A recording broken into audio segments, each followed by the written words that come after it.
Hello friends, காளான் பிரியாணி எப்படி செய்கிறதுன்னு பார்க்கலாம். 2 பெரிய வெங்காயம், 2 தக்காளி, 2 பச்சை மிளகா, ஒரு கை புதினா கொத்தமல்லி தழை எடுத்துக்கணும். 2 டேபிள் ஸ்பூன் இஞ்சி பூண்டு பேஸ்ட்டு. குக்கர் வச்சாச்சு. 3 table spoon oil, 2 table spoon நெய் ஊற்றி காஞ்சதும் 2 பட்டை 2 கிராம் போட்டுவிட்டேன். அதுக்கப்புறம் பச்சை மிளகா போட்டு பொரிஞ்சதும் நறுக்கி வச்ச பெரிய வெங்காயம் மீடியமாக கட் பண்ணது நல்லா போட்டு வதக்கிக்கணும். பெரிய வெங்காயம் வந்து நான் மீடியம் சைஸ் எடுத்துருக்கிறேன். நல்லா வதக்கிக்கணும். காளான் க்ளீன் பண்ணி 2 கட் பண்ணி வச்சுருக்கிறேன். 1/2 கிலோ பிரியாணி அரிசியில் செய்கிறேன். சாப்பாட்டு அரிசியிலையும் செய்யலாம்.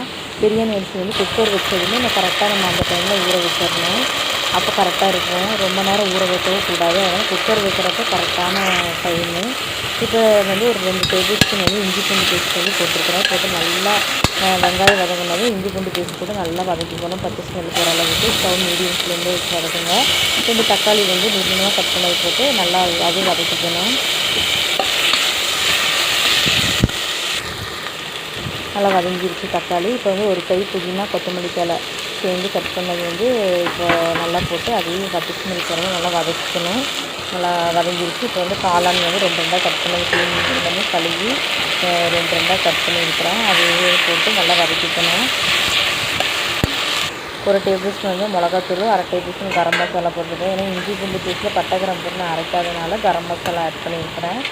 நல்லாயிருக்கும் ஃப்ரெண்ட்ஸ், இது செஞ்சு பாருங்கள். இந்த வீடியோ பிடிச்சா லைக் பண்ணுங்கள், கமெண்ட் பண்ணுங்கள், சப்ஸ்கிரைப் பண்ணுங்கள். 2 டேபிள் ஸ்பூன் வந்து தயிர் ஊற்றிருக்கிறேன். லெமன் இருந்தாலும் லெமன் புழிஞ்சிக்கலாம். லெமன் இல்லாதனால நான் தயிர் மட்டும் ஆட் பண்ணியிருக்கிறேன். நல்லா வதக்கிக்கணும். வதக்கிட்டு தேவையான அளவு வந்து உப்பு போட்டு நல்லா வதக்கிக்கணும்.